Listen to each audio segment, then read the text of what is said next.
आप भी समझते हैं कि वो एक ही क्षेत्र विशेष से उस परीक्षा में अधिकांश बच्चे उसी के आते हैं, बाकी मेहनत कश बच्चों का कहीं नंबर ही नहीं आता जब पेपर आउट होता है। इसलिए पेपर आउट नहीं हुआ।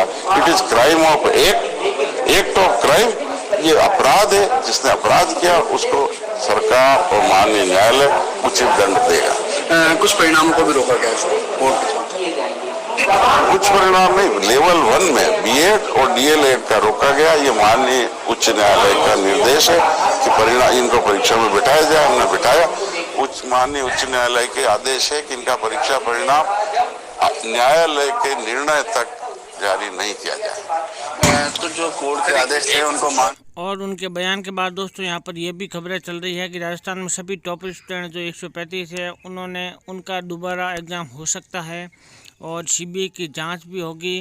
और दोस्तों आगे बड़ी अपडेट ये भी आ रही है कि जल्द से जल्द यहाँ पर इसके रिज़ल्ट को लेकर वापस दोबारा रिजल्ट जारी करने को लेकर भी बड़ी अपडेट आ सकती है और कल हाईकोर्ट में इसकी सुनवाई होगी। आगे आप देखिए अपडेट राजेंद्र राठौड़ का। नेता प्रतिपक्ष राजेंद्र राठौड़ जी ने बयान दिया है कि बेरोजगार युवा जो 21 दिन से धरने पर बैठे हैं उन पर से गहलोत सरकार बिल्कुल संवेदनशीलता नहीं दिखा रही है। जल्द से जल्द उनके आंदोलन को समाप्त कर देना चाहिए। बार बार झूठा आश्वासन देकर अपने राजनीतिक स्वार्थ पूरा कर रहे हैं, जबकि रीट की सीबीआई जांच होनी चाहिए और इसका फैसला जल्द से जल्द गहलोत सरकार को लेना चाहिए।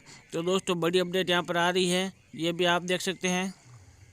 तो इस वीडियो को दोस्तों ज़्यादा से ज़्यादा शेयर जरूर करें और चैनल पर पहली बार आए तो सब्सक्राइब करना बिल्कुल ना भूलें, ताकि अपडेट आपको सबसे पहले हमारे चैनल द्वारा मिल सके। दोस्तों इस वीडियो को जरूर शेयर करें। धन्यवाद, नमस्कार।